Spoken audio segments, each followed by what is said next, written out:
Од страна на Општинскиот сообраќајен инспектор, вработени во јавното предпријатие Стипион 2011 и СВР Штип, денес се вршеа контроли за непрописното паркирање од страна на возачите во централното градско подрачје. Акцент беше ставен на паркирање на местата наменети за инвалидизирани лица, автотакси стојалишта и тротоарите.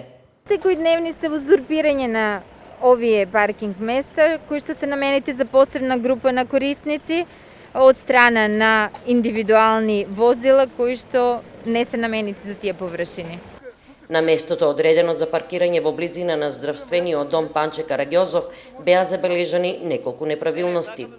Имаше паркирање од страна на индивидуални возачи на места кои што се наменети за автотакси стојалишта, конкретно за оваа локација.